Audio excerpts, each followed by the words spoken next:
Solve the polynomial equation over the complex number system. Before we begin, let's make note of a couple things we can already tell from the beginning. This is a fourth degree polynomial equation because the highest power on the variable term is 4. And when we have a fourth degree polynomial, we know that we're going to have 4 solutions. Now, some of those solutions could be real, some could be imaginary, we don't know that part, and we could even have a repeated solution, the same solution occurring more than one time. But whatever the combination is, they're going to add up to being 4 solutions.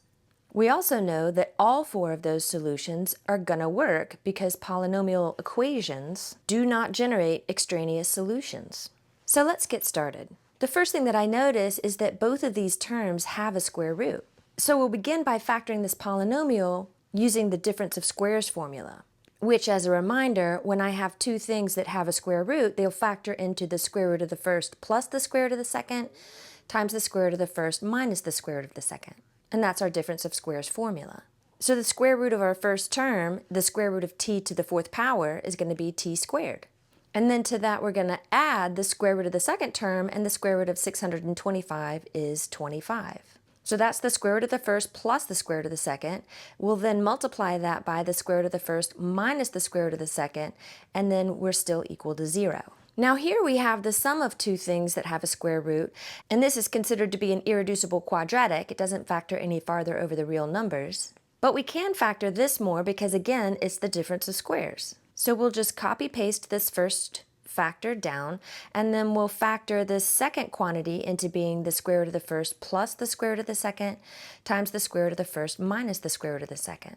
Now when we have our polynomial factored down to being a product of linear and irreducible quadratic factors, this is where we want to set each factor equal to 0.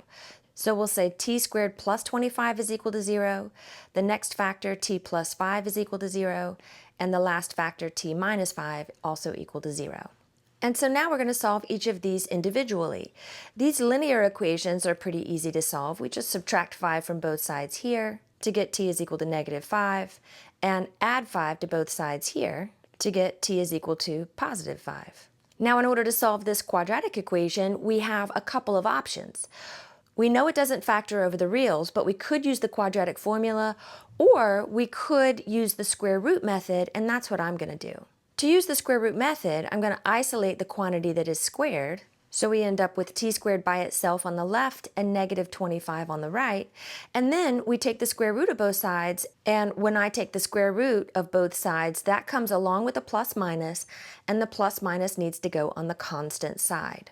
So the square root of t squared is just t on the left, and on the right we have plus or minus the square root of negative 25 is going to be 5i.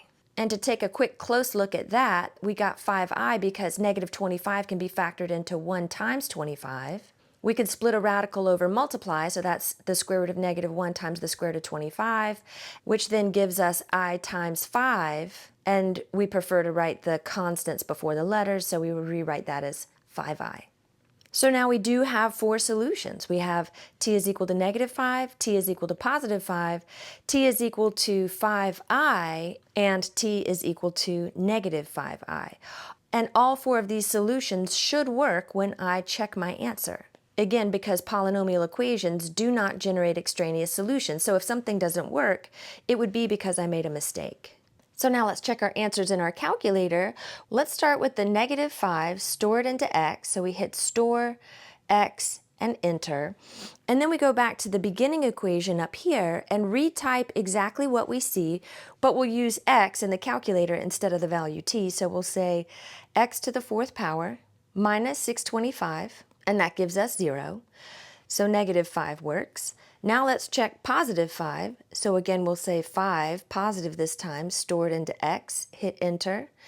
And we can either retype x to the 4th minus 625, or we can arrow up to where we're highlighting that quantity, hit enter, and it copy pastes that equation back down into my working field so that I can re-enter it now with positive 5 stored in for x, which again gives me 0, so positive 5 works.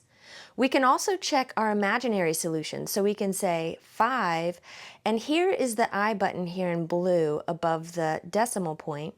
So we'll hit second decimal in order to get the I quantity. We'll then store that into x, and again, we'll climb up to the equation that we want to copy, hit enter to paste it in the working field, and hit enter again to recycle our solution now through the original equation. Notice I get an answer returned in the standard form of a complex number, but this is still equal to 0, which is what we needed in order for the solution to work. The last solution that we want to check is the negative 5i solution, so we say negative 5 second I, and then store that quantity into x, and hit enter to make sure that it is now stored. And then we'll go up 2, 3, 4 times to highlight the equation again. We hit enter to paste it into the working field, and we hit enter one more time to cycle our last solution through the equation, which again is going to be equal to 0. So both of these imaginary solutions also work.